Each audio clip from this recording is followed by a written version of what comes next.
Sedition के charges लगाए जाए और ये यहाँ पर उसको अरेस्ट करके उसकी उसके पूछताछ की जाए, इंट्रोगेट किया जाए उसको।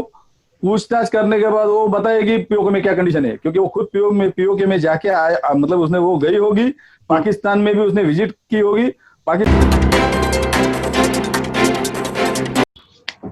नमस्कार पंकज जी। नमस्कार। सर, आज मैं आपसे पहला सवाल यही करना चाहूंगा, कंगना रनावत के बारे में आप 30 सेकंड में आप अपने विचार रखिए कि कंगना रनावत के बारे में आप क्या सोचते हैं।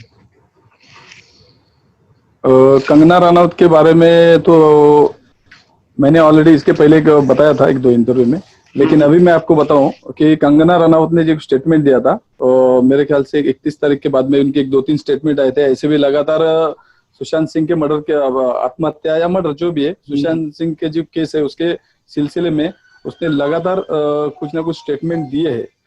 और कुछ 31 तारीख के बाद में उसका एक स्टेटमेंट आया था कंगना रनावत का कि मुंबई में और महाराष्ट्र में पीओके की जैसी एक स्थिति बनी हुई है, तो उसके अगेंस्ट में मैंने चारकोप पुलिस स्टेशन में कंगना रनावत और कंगना रनावत को झांसी की रानी का एक तुलना करने जैसा स्टेटमेंट देने वाले राम कदम, बीजेपी के जो प्रवक्ता और आमदार है, इन दोनों के खिलाफ मैंने चारकोप पुलिस स्टेशन में एक कंप्लेंट, रिटर्न कंप्लेंट फाइल की है। और ये रिटर्न कंप्लेंट मैंने 4 तारीख को फाइल की है। ओके सर, ओके, धन्यवाद आपकी इंफॉर्मेशन के लिए। सर, मैं अभी दूसरे मुद्दे पे आता हूँ, कंगना रनावत के। कंगना रनावत के विवादों से उसका पहले से नाता रहा है। कंगना रनावत का उसका पूरा करियर विवादों में घिरा हुआ रहा है। वो ऋतिक रोशन के साथ हो या बाद में किसी समुदाय विशेष को लेकर टारगेट करना हो, पूरे विवाद उसके करियर में छाए रहे। लेकिन जो आजकल उनका जो विवादित ट्वीट्स चल रहे हैं, अभी सबसे पहले विवादित ट्वीट तो मैं मतलब आज के ट्वीट पे बात करूंगा कि उन्होंने तुलना कर दी बीएमसी की बाबर के साथ। शायद आपने ट्वीट देखा होगा वो, जिसमें उन्होंने कहा कि बाबर फिर एक, और अपने घर की तुलना कर दी राम मंदिर के साथ। इसके बारे में आप क्या कहना चाहेंगे सर? ये आप सही बात बता रहे हो, क्योंकि कंगना रनावत का पहले से ही एक स्ट्रेटेजी है, उसकी एक पब्लिसिटी स्टंट करने की पहले से एक स्ट्रेटेजी रही हुई है। हमेशा कुछ ना कुछ ऐसे गलत बयान दो और एकदम आसानी से अगर पब्लिसिटी मिल रही है तो ऐसे कुछ भी बयान दो कि जिससे तुरंत पब्लिसिटी मिल जाए। इससे पहले भी उसने जितने भी बयान दिए, जितने ट्वीट किए, उस ट्वीट का खाली उसका एक ही मकसद होता है कि उनको पब्लिसिटी मिलनी चाहिए, बस। अच्छा। और पहले भी इसने हर बार कैसा है, कभी कभी क्या होता है, फिल्म सिटी वाले लोग जो है, फिल्मी एक्टर लोग जो है, वो क्या करते हैं, उनका कोई भी अगर उनकी कोई फिल्म आने वाली हो तो उनको पब्लिसिटी की जरूरत होती है, तो ये पब्लिसिटी के लिए ये लोग ऐसे पब्लिसिटी स्टंट करते रहते। अभी कंगना रनावत ने तो 4 कदम उससे भी आगे जाके कुछ किया है। और मैं अगर बोलूं तो पिछले दिनों से उसने जिसने जो ट्वीट की है और जो स्टेटमेंट कर रही है, वो ये मुझे लगता है ये भी एक उसका एक दिया गया स्क्रिप्ट है। ये स्क्रिप्ट के डायरेक्टर है, तो मैं 100% ओपनली यहाँ से बोलूंगा, आपको आपके माध्यम से मैं सबको बताना चाहूंगा कि कंगना रनावत का डायरेक्टर, कंगना रनावत का स्क्रिप्ट राइटर है बीजेपी। ओके, क्योंकि जिस तरह से बीजेपी ने स्क्रिप्ट का दिया है उसकी तरह से वो अपना बयानबाजी कर रही है। अभी मैं इसका बोलने का कारण भी, ये बताने का कारण भी ये देखिए, लास्ट टाइम उन्होंने बताया कि ये पीओके का जो स्टेटमेंट दिया, मुझे बताइए आप, जैसा पीओके का स्टेटमेंट आया, तुरंत पीओके का स्टेटमेंट आने के दूसरे ही दिन राम कदम उनको सपोर्ट कर रहे। राम कदम कौन? बीजेपी के प्रवक्ता। दूसरी तरफ आप देखो, बीजेपी का आईटी सेल जो है, ओके, ये बीजेपी हो या फिर उनकी सारी आरएसएस वाले जितने भी ये सब लोग हैं, इनके पूरी गैंग, ओके, ये सारे पूरा एक तरफ से एक मूवमेंट चला रहे सोशल मीडिया पे। फिर ये बाकी जब जगह पे देखो, एक ऐसा मूवमेंट चला रहे, उस मूवमेंट में पूरी तरह से कंगना को एक सपोर्ट दे रहे हो लोग। इससे भी और मतलब ये गंदी बात लगती है बोलने के लिए, सरकार ने, केंद्र सरकार ने जिस तरह से उसको प्रोटेक्ट किया है, क्यों ऐसी लड़की को आप प्रोटेक्ट कर रहे हो? वही केंद्र, वही बीजेपी, वही आरएसएस। जब भी आपको मेरे ख्याल से वो दिल्ली जेएनयू का के रेफर करना पड़ेगा एक मैटर में, क्योंकि जेएनयू में इन्होंने तभी इनका जी न्यूज, इनका जो दलाल मीडिया है, ओके, उस मीडिया के थ्रू से इन्होंने इस तरह से देश भर में कि ये लोग ने ऐसा ऐसा पाकिस्तान जिंदाबाद है, कैसे नारे लगा दिए, और उसी हिसाब से उन दो मतलब मेरे ख्याल से वहां पर केसेस दर्ज किए गए। ओके, बाद में पता चला कि इनके पास कुछ एविडेंस नहीं है। ओके, इसी तरह से इनका एक स्ट्रेटेजी है। अभी जब भी उस वक्त इनको पाकिस्तान के बारे में नारे जब लगे तो इन्होंने पूरे देश भर में आंदोलन छेड़े ने, ये सारा सारा इतना इतना माहौल ये बना दिया उन्होंने। अभी जब भारत को अभी पीओके के बारे में है तो अभी कहाँ सो गए वो लोग। तो उस एक तरफ तुम इस तरह से करोगे और दूसरी तरफ जब ऐसा कंगना रनौत ने स्टेटमेंट दिया तो उसको तुरंत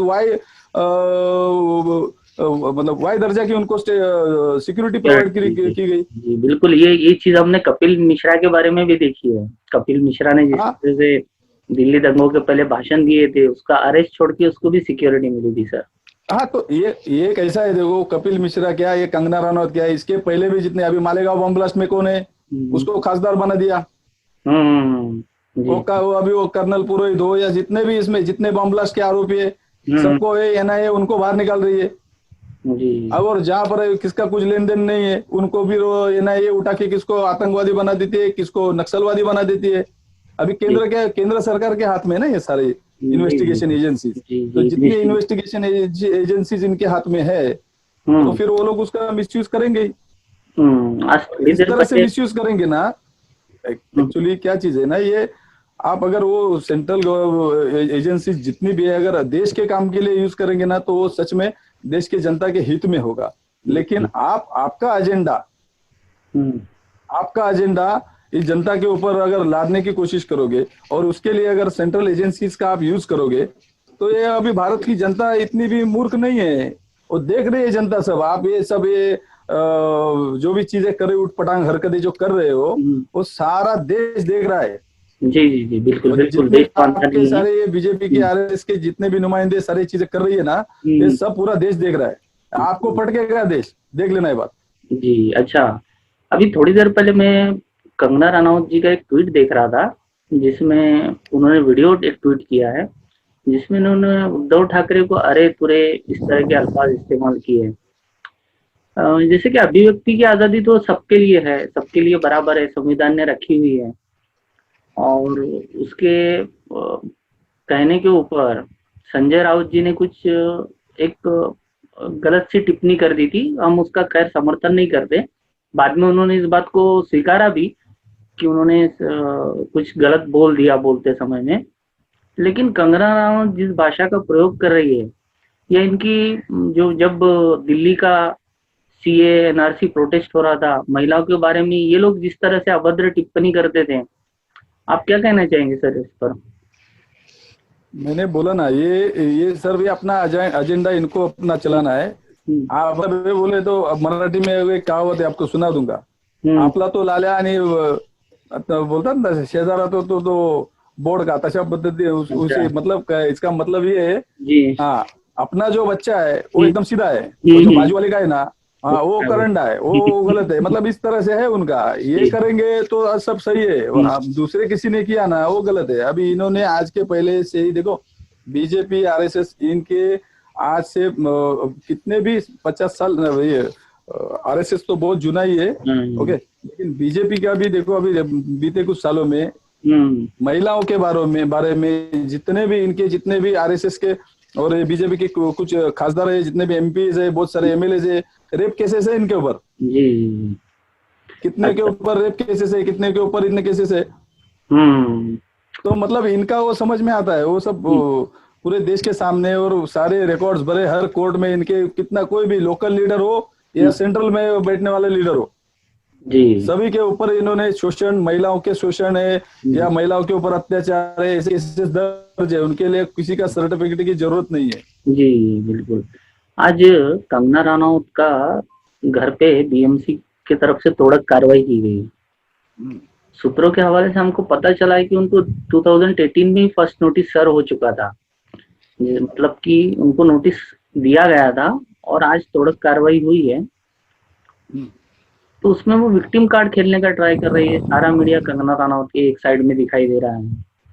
तो आप क्या कहना चाहेंगे सर, बीएमसी को इस बारे में क्या कहना चाहेंगे? बीएमसी ने जो किया, क्या इलीगल कार्रवाई बीएमसी जब चाहे कर सकती है ना, कि उसके लिए समय कोई फिक्स करके देगा?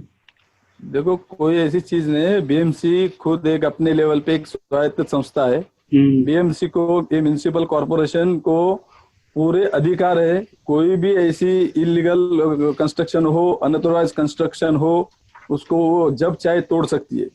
ओके, अभी इनको अगर 2018 में भी वायलेंस नोटिस दिए, इन्होंने इलीगल कंस्ट्रक्शन किया है, वो तो दिख रहा है, ऐसा बोलने की जरूरत नहीं, ऑन रिकॉर्ड भी है, और वहां पर देखने के लिए जो स्ट्रक्चर दिख रहा है ना, वही इलीगल है। बीएमसी में नोटिस देने के बावजूद बीएमसी को तोड़ने का अधिकार है, बीएमसी ने अपना काम किया। लेकिन बुरी बात ये लगती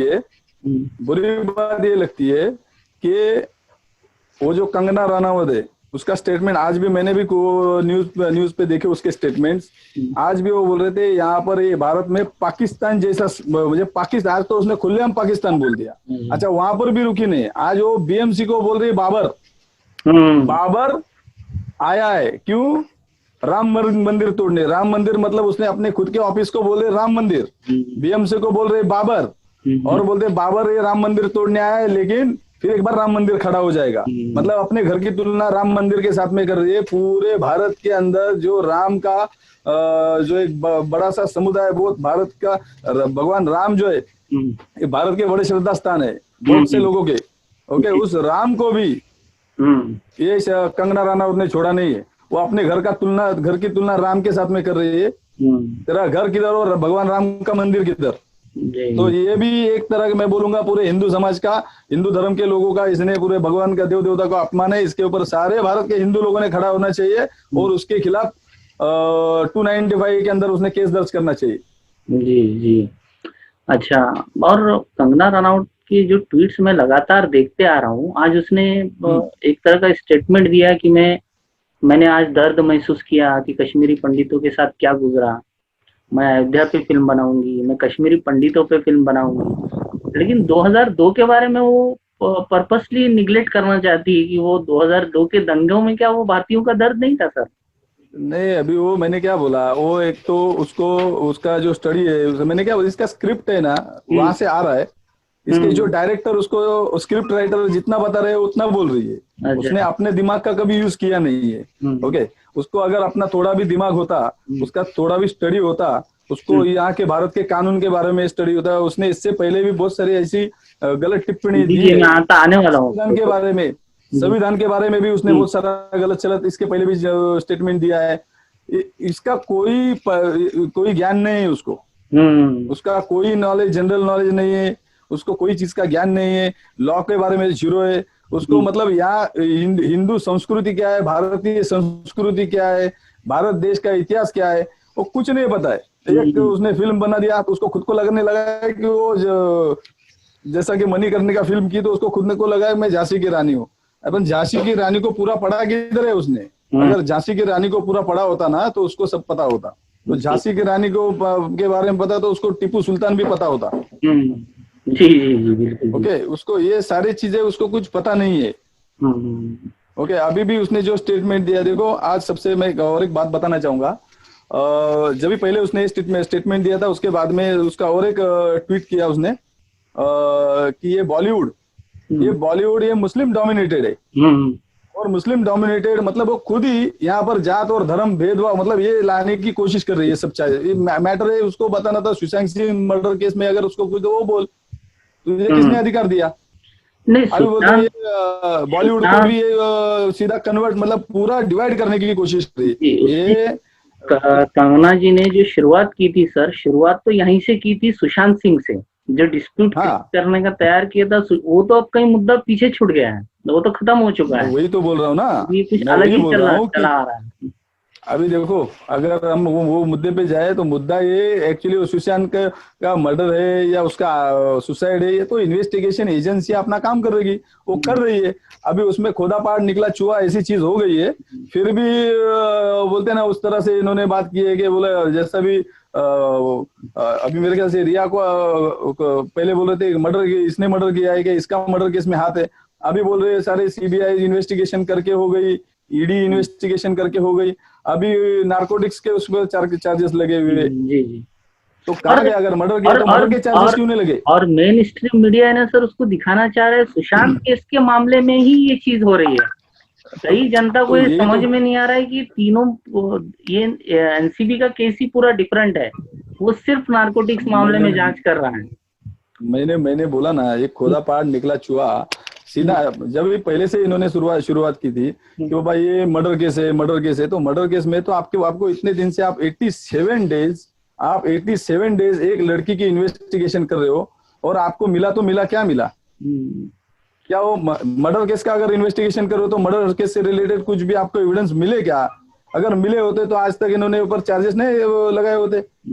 अभी फाइनली सब करके इन्होंने क्या चार्ज लगाए? एनडीपीएस एक्ट के हिसाब से ये सारी अरेस्ट हुए, एनडीपीएस एक्ट के हिसाब से हुई।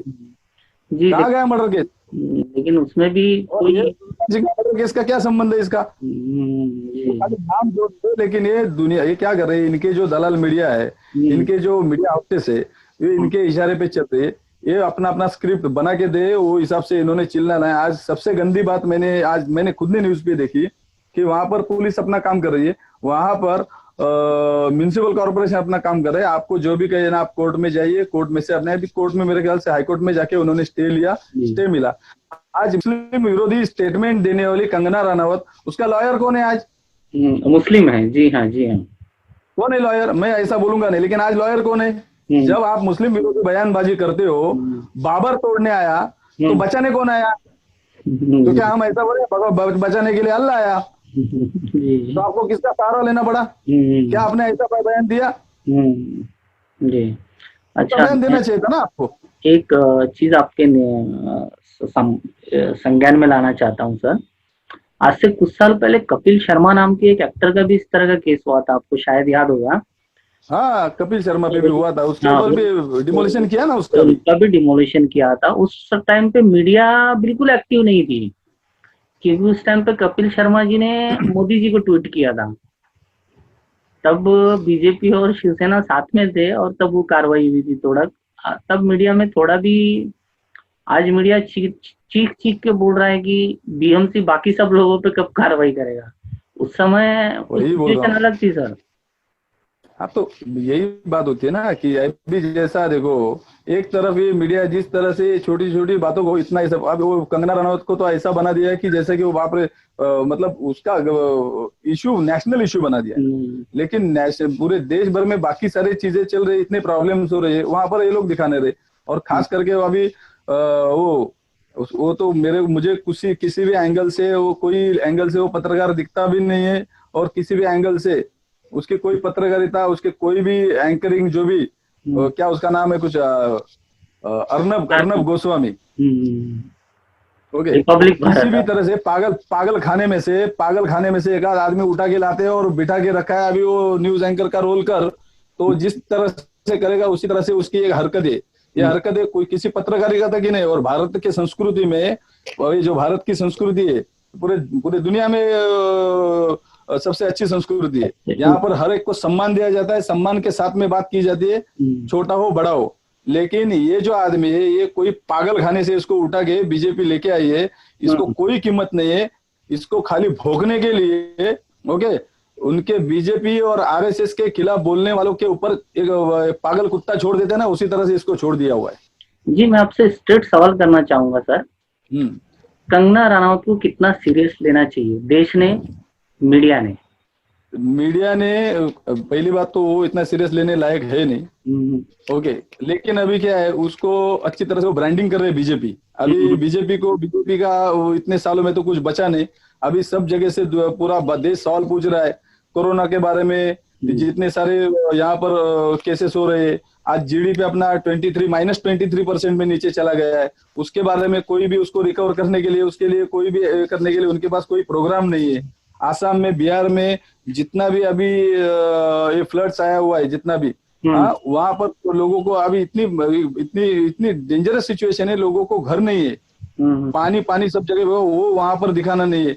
तो ये इससे भी और भी ऐसे प्रॉब्लम्स है, वो दिखाना नहीं है। वो सब जगह से सवाल आ रहे, सब सवाल पूछ रहे, तो अभी उनके पास सवाल को जवाब देने के लिए, तो अभी उन्होंने क्या किया, अभी कंगना को सामने लेके आए। अभी कंगना बैटिंग कर रही है उनकी तरफ से। तो आपके हिसाब से तो आने वाले फ्यूचर में कुछ दिनों के बाद आप देखोगे, कुछ दिनों के बाद ये भी देखने मिलेगा कि कंगना को ये लोग दे देंगे, एक आध कोई राज्यसभा में भेजेंगे, नहीं तो कोई सीट दे देंगे, हो जाएगी कंगना भी बीजेपी की लीडर स्मृति ईरानी की जैसी। जी, अच्छा, अभी मैं एक रिपोर्ट देख रहा था सर, एनडीटीवी की एक रिपोर्ट थी कि कल 129 लोगों ने सुसाइड की, बेरोजगारी से तंग आके, कहीं कर्जे से तंग आके। एक अकेले शहर नोएडा में 129 लोगों ने सुसाइड किया था। इस तरह से उनका रिपोर्ट एक आया था, 129 लोगों का अकेले नोएडा शहर में सुसाइड अटेम्प्ट हुआ है, सुसाइड किया उन्होंने। तो हमारे लिए सुशांत सिंह मतलब कि ठीक है, एक एक्टर थे, हमारे लिए महत्वपूर्ण थे, लेकिन एक पर्सन के पीछे पूरा देश लग जाना कहाँ तक सही है सर? तो यहाँ पर महाराष्ट्र में भी किसान, हजारों किसानों ने आत्महत्या की और भी किसान आत्महत्या कर रहे। नोएडा में 129 किसानों ने जो आत्महत्या की, वहां पर नोएडा मतलब यूपी में आया। यूपी यूपी में बीजेपी की गवर्नमेंट है। आज चार बीजेपी नहीं की थे सर, गवर्नमेंट में, 3 के लोग। हाँ, तो योगी की सरकार है ना वहां पर। हम्म, तो योगी की सरकार में अगर वहां पर किसान आत्महत्या कर रहे, तो ये मीडिया की अभी एनडीटीवी ने दिखाया हो तो ठीक है, लेकिन ये हम्म, बाकी किसमें हिम्मत है? किसमें नहीं। हिम्मत है? क्योंकि ये इनका ही मीडिया है ना, इनका मीडिया हाउस, ये क्यों दिखाएगा? हम्म, इनको तो सिर्फ वो सुशांत सिंह की पड़ी है, हम्म, क्योंकि अभी बिहार में ये चुनाव है। बिहार में चुनाव में इन्होंने तो उसको चुनावी मुद्दा बना दिया कि बिहार के एक लड़के को महाराष्ट्र में इस तरह से मारा गया और उसको वहां पर न्याय नहीं दे रहे, देखो हम न्याय दे रहे। हम्म, ये दिखाने के लिए सिर्फ कुछ है और कुछ नहीं है। भारत देश के पूरे जनता को ये लोग सिर्फ ये मूर्ख बनाने की कोशिश कर रहे, लेकिन भारत की जनता उतनी मूर्ख नहीं है। आप खाली आपके उसमें रहो, जनता आपको आपको सबक सिखा देगी, ऐसी सिचुएशन है। जी। जहाँ तक कि कंगना रनावत के बयान देखने में आते हैं, जो जो संस्थाएं उनके साथ जुड़ी हुई नजर आती है, तो पूरा देखने में लगता है कि वो आरएसएस की एक आरएसएस की ओर से एक तरह से फील्डिंग लगा रही है। तो आरएसएस वालों को संविधान से कुछ लेना देना है क्या सर? संवैधानिक अधिकारों के बारे में उनको बात करने का कोई अधिकार रहता है नैतिक? देखो, पहली बात, आरएसएस इस संविधान को मानता ही नहीं। हम्म, ओके। आरएसएस का पहले से एजेंडा रहा है कि किसी तरह से संविधान को खत्म करो और इस देश में मनुस्मृति को फिर एक बार लेके आओ, इस तरह से उनका पहले से एजेंडा है। ओके। तो उनके वो एजेंडे के हिसाब से चल रहे हैं, लेकिन क्या हो रहा है इनके और इनके इनका खुद का जो उनका संविधान, मतलब उनका मनुस्मृति उनको लाने का है इस देश में। अभी उनको इस सब में रोड़ा संविधान का आ रहा है, तो किसी भी तरह से संविधान को बदनाम करो, किसी तरह से संविधान को गलत है ये लोगों में मैसेज जाना चाहिए, लोगों में मैसेज देना चाहिए। इसलिए उन्होंने, आरएसएस ने आज तक ये हर तरह की कोशिश की है और करते रहे हैं, और ये लोग करते रहेंगे ये कोशिश। आज देखो ना, बिहार में आरएसएस के लोग, बीजेपी के लोग स्लोगन दे रहे क्या, ना भूलेंगे ना भुला देंगे सुशांत को। मतलब सुशांत का जो केस है ना, ये सुशांत की आत्महत्या जो भी, इसको ना भूलेंगे ना भूलने देंगे। मतलब समझ रहे हो आप? मतलब उसमें है क्या सर? लेकिन लीगली हाँ, तो उसमें अगर लीगल टर्म में हम देखें, उसमें क्या है? मतलब क्या निकल के लीगल आया? टर्म में आपको बताओ, लीगल टर्म में आपको मैं बता देता हूँ। ये केस है सुसाइड केस, हम्म, जो दर्ज हुआ है पहले। प्राइमा फेसी केस होता है सुशांत सिंह का सुसाइड के, मतलब हैंग वो हुआ था, मतलब वहां पर अपने आप को हैंग। और हैंग करके उनका डेथ हुआ था। तो प्राइमा फेसी कंप्लेंट दर्ज हुआ कि भाई हैंग करके डेथ हुआ है, तो वो हिसाब से इन्वेस्टिगेशन चल रही कि भाई सुसाइड है या मर्डर है, ये पहला इन्वेस्टिगेशन करना था। लेकिन इन्होंने क्या कर दिया, उसी दौरान ये बीजेपी के बिहार के चुनाव आ रहे थे, और उन्होंने ये, क्योंकि बिहार का लड़का था, बिहार से इधर मुंबई में आया था, तो उसको एक चुनावी मुद्दा बनाने के हेतु उन्होंने मतलब वहां पर बिहार में एफआईआर दर्ज कर दी। अब बिहार में एफआईआर दर्ज करने के बाद फिर वो सारी चीजें चली, पूरे देश ने देखी जो भी हुआ। क्या हुआ बाबा, सीबीआई ने मेरे ख्याल से सुप्रीम कोर्ट ने ऑर्डर दिया इसमें, कि सुप्रीम कोर्ट ने बताया कि ठीक है, मुंबई पुलिस ने भी कोई गलत काम नहीं किया था, या महाराष्ट्र पुलिस ने भी कोई गलत काम किया, ऐसा सुप्रीम कोर्ट ने कहीं पर भी नहीं बोला है। अपने हिसाब से इन्वेस्टिगेशन चल रही थी, लेकिन बाबा इसमें और भी क्लियर सारा पिक्चर क्लियर हो जाए, इसलिए सेंट्रल इन्वेस्टिगेशन एजेंसी, तो सीबीआई आ गई। तो सीबीआई ने आने के बाद भी सीबीआई को मर्डर केस से रिलेटेड क्या मिला? नहीं, अभी तक तो कुछ उन्होंने मिला क्या? ऑफिशियल डिक्लेरेशन किया नहीं है कि तो उनको वही ऑफिशियल डिक्लेरेशन मर्डर केस में मिला होता तो 302 के चार्ज लगते थे, आईपीसी के 302 के हिसाब से मर्डर केस दर्ज हुआ होता। दूसरी बात, नहीं हुआ तो ईडी कोशिश की कि उनके अकाउंट में से कुछ 15-16 करोड़ रुपए गए, तो क्या ईडी ने किया? ईडी ने केस दर्ज की? नहीं, कुछ भी तो केस बचा क्या? अभी कुछ बचा नहीं, तो बचा क्या? तो अभी ड्रग्स का मामला लेके आए, तो ड्रग्स में, तो ड्रग्स का और उसका क्या है, वो ड्रग्स में सुशांत सिंह खुद भी ड्रग एडिक्ट था। उसमें बाकी सारे लोग जो बता रहे, जितने स्टेटमेंट और जितना इन्होंने सामने आया, तो उसमें सुशांत सिंह भी ड्रग्स लेता था। और साथ साथ में जब एक ड्रग लेने वाला लड़का अगर सुसाइड करता है, और तो वो नेशनल पूरे देश का मुद्दा बन सकता है क्या, कि भारत का ऐसा कोई नौजवान उसको फॉलो अप करेगा कि जो ड्रग लेने वाला बंदा है वो अगर सुसाइड करे, तो वो क्या देश का हीरो बन सकता है क्या? जी बिल्कुल नहीं। ड्रग लेने वाला नौजवान इस भारत का कोई भी रोल मॉडल बनेगा क्या? कि ऐसे रोल तो, मॉडल सुसाइड किया तो पूरे देश ने उसको ये करना चाहिए। इसको तो इंटेंशनली इन्वेस्टिगेशन अपना काम, इन्वेस्टिगेशन एजेंसी अपने काम करेगी, जो भी रिपोर्ट आएगा उसके हिसाब से चलेगी, फिर जाएगा मैटर कोर्ट में, कोर्ट देखेगा ना उसमें क्या है क्या नहीं। जी जी जी। लेकिन आजकल मीडिया ट्रायल के चलते आजकल ऐसा सिचुएशन हो जा रहा है, मीडिया ही कोर्ट बन रही है, वही उसी में सब कुछ फैसले हो जा रहे हैं। वही है ना इनका मीडिया, ये लोग, ये आरएसएस के सारे मीडिया हाउसेस है ना, 90% मीडिया हाउसेस आरएसएस ने अपने कब्जे में लेके रखे। और सबसे बड़ी बात, हम यहाँ पर लोकशाही की बात करते हैं, यहाँ पर हम लोग जब सेक्युलरिज्म की बात की, वो सब बताने की बात है, यहाँ पर कोई भी ऐसा वो बचा नहीं, क्योंकि जो 4 पिलर्स है अपने, 4 पिलर्स में से जुडिशियरी पहले अगर बताऊंगा, तो जुडिशियरी में भी क्या हो रहा है पूरा देश देख रहा है। इतिहास में पहली बार सुप्रीम कोर्ट के सिटिंग 4 सिटिंग जस्टिस जो थे, वो उन्होंने आके यहाँ पर ऐसे लाइव उन्होंने प्रेस कॉन्फ्रेंस में लेके बता दिया कि यहाँ लोकशाही खतरे में। तो इससे बड़ा क्या है? सुप्रीम कोर्ट ये अपने संविधान का गार्डियन माना जाता है।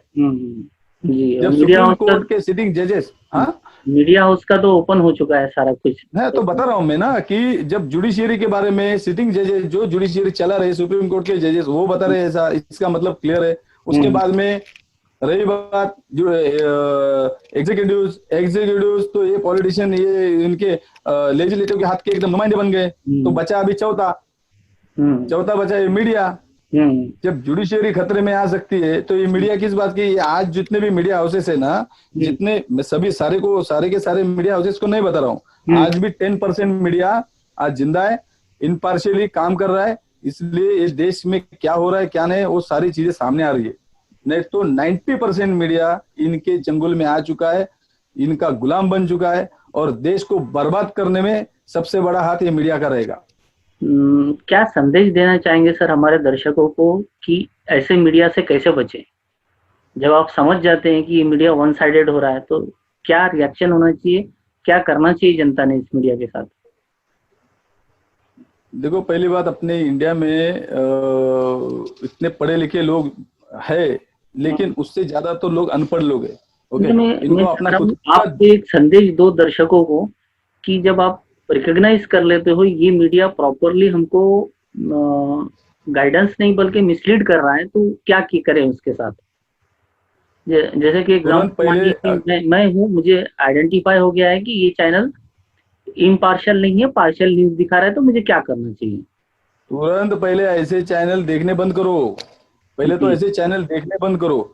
और इसके अलावा मैं और भी बोलूंगा, मैं तो इसके अलावा और भी 2-3 चीजें बोलूंगा। पहले तो देखने बंद करो, देखना बंद करेंगे तो इनकी जान है, इनकी और टीआरपी, इनका सारा सब चलता है टीआरपी पे। ठीक है, ये टीआरपी बढ़ाने के लिए इन्होंने सारी हदें पार कर दी है।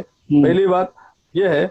दूसरी ये कि अगर हमने इनका टीवी देखना ही, इनका न्यूज चैनल देखना ही बंद कर दिया, तो इनका टीआरपी ऑटोमेटिक डाउन हो जाएगा और नीचे आ जाएगा। जबकि न्यूज ही कोई कुत्ता देखेगा नहीं, तो इनको कौन पूछेगा?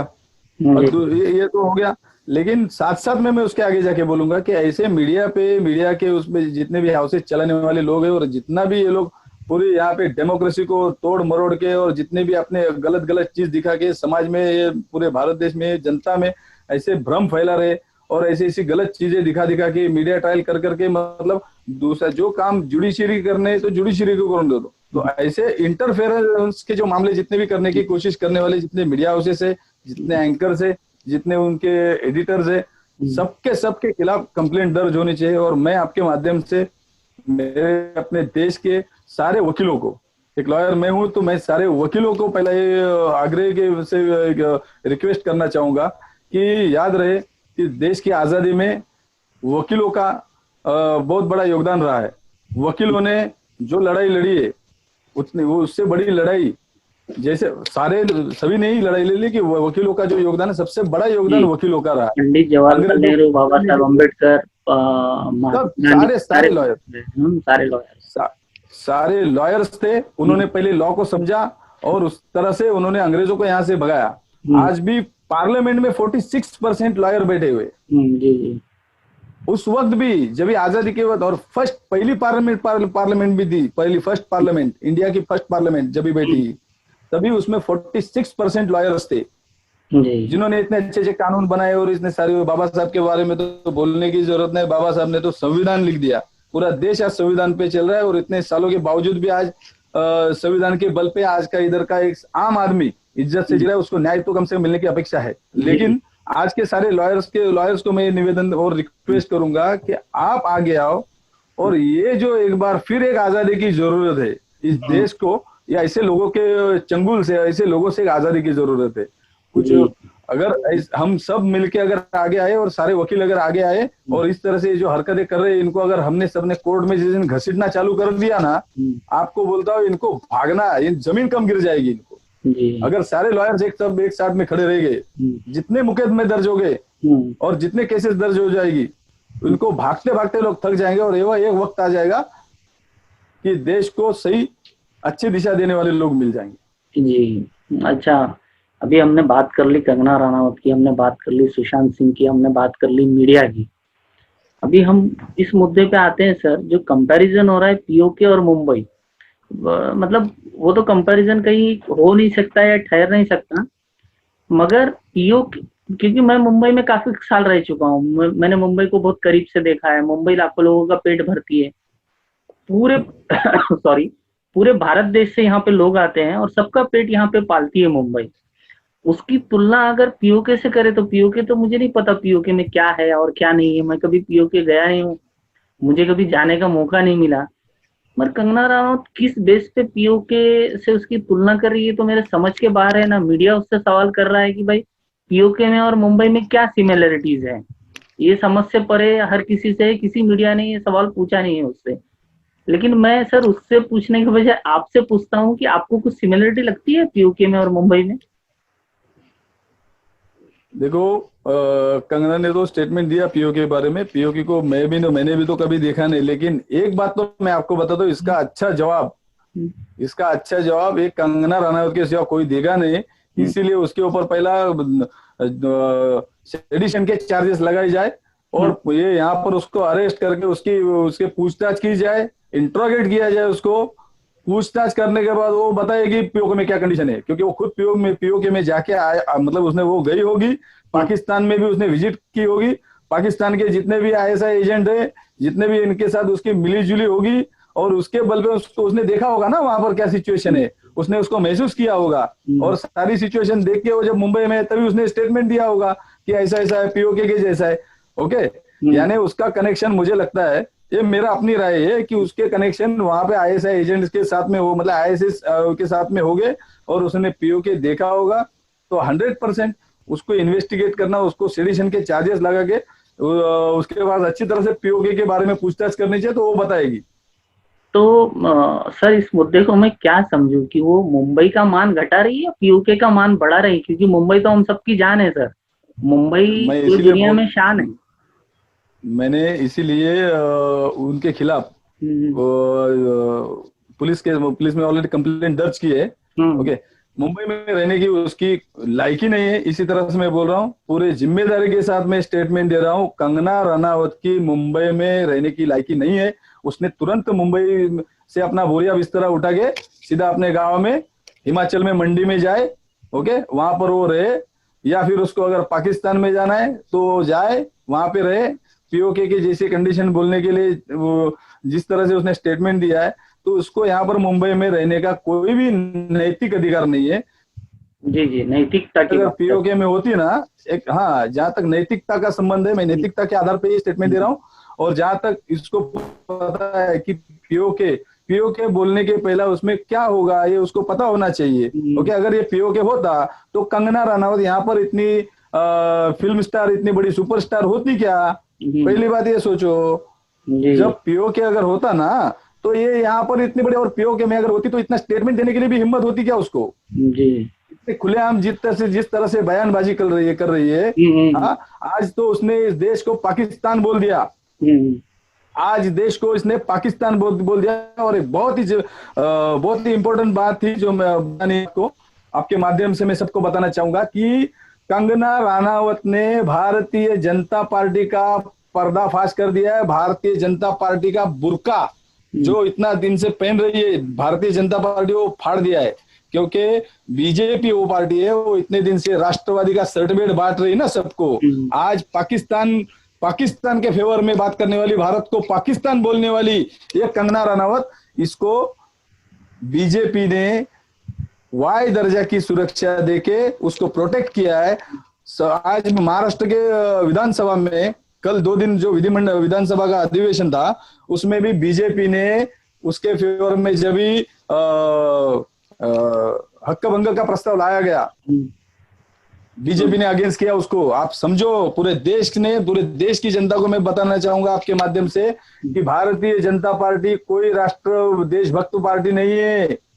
भारतीय जनता पार्टी है देशद्रोही पार्टी है, क्योंकि देशद्रोही के साथ में खड़ा रहने वाला देशद्रोही। उसी तरह भारत को पाकिस्तान बोलने वाला हमारे नजर में देशद्रोही है। इसके पहले भी भारतीय जनता पार्टी ने भारत को पाकिस्तान किया, पाकिस्तानी के बारे में जितने करने वालों को सबको देशद्रोही बोला ना। तो उन्हीं के तथ्यों के आधार पर, उनके विधानों के आधार पर हम अगर चले तो भारतीय जनता पार्टी जो ये कंगना राणावत के पीछे खड़ी है ना, तो वो भी एक तरह से देशद्रोही है। और उसका असली रूप कंगना राणावत ने भारतीय जनता पार्टी का पूरा रूप देश के सामने लाके रख दिया है।